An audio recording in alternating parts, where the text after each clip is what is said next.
Dipen Bodo UPPL জন নাকি গোবিন্দ বসুমতাৰী ছাৰে নিজে কৈছে যে আমি হাৰিম UPPL হাৰিম ইয়াৰ কাৰণে মই নিখিলিম বুলি এই গোবিন্দ বসুমতাৰী ছাৰ ৰেজেক্ট কৰা টিকেটটো নিখিল বড়ো ছাত্ৰ সন্থাৰ প্ৰেছিডেণ্টে লৈছে ইয়াৰ কাৰণে খুব দুৰ্ভাগ্যজনক চৰমৰ কথা এজন সিটিং MLA ৰেজেক্ট কৰাৰ পাছত নিখিল বড়ো ছাত্ৰ সন্থাৰ প্ৰেছিডেণ্টে ইমান লোভ ইমান হি নিজৰ ইণ্ডিভিজুৱেলিষ্টিক নিজকে চিন্তা কৰে এই ৰেজেক্ট কৰা টিকেটটো হে লৈছে খুব মই চৰম কৰিছোঁ এক সময়ত সতীৰ্থ হিচাপে দীপেন বড়োৰ খুব চৰমৰ কথা গোটেই বড়ো জাতিৰ কাৰণে চৰমৰ কথা যে এপছুৰ প্ৰেছিডেণ্ট হাৰিব গৈ আছে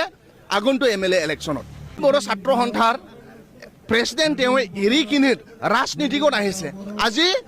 দীপেন বড়োৰ কাৰণে জনগণে ডাঙৰ নহয় বড়ো জাতি ডাঙৰ নহয় আজি বড়ো জাতিৰ বেঞ্চাৰ স্কুলত সমস্যা সমাধান কৰিব লাগিছিল বিভিন্ন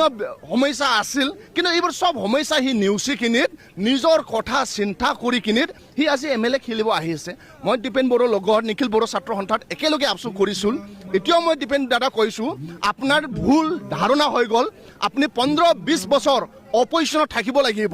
ইয়াৰ কাৰণে আমি কৈছিলোঁ আমাৰ দলত আহক আমি একেলগে কাম কৰিম কিন্তু দীপেন বড়োৰ ভুল ধাৰণাৰ কাৰণে সেই 15 বছৰ অপজিশ্যনত 15-20 বছৰ অপজিশ্যনত থাকিব লাগিব দীপেন বড়ো হাৰাটো খাটাং ৰিহন দৈমাৰী ছাৰ লগত যুঁজিব নোৱাৰে ৰিহন দৈমাৰী ছাৰক ওদালগুৰি অঞ্চলত বিভিন্ন জাতি জনগোষ্ঠীয়ে ভাল পায় NDA কেণ্ডিডেট হিচাপে আমি ওদালগুৰিত আমি জিতিম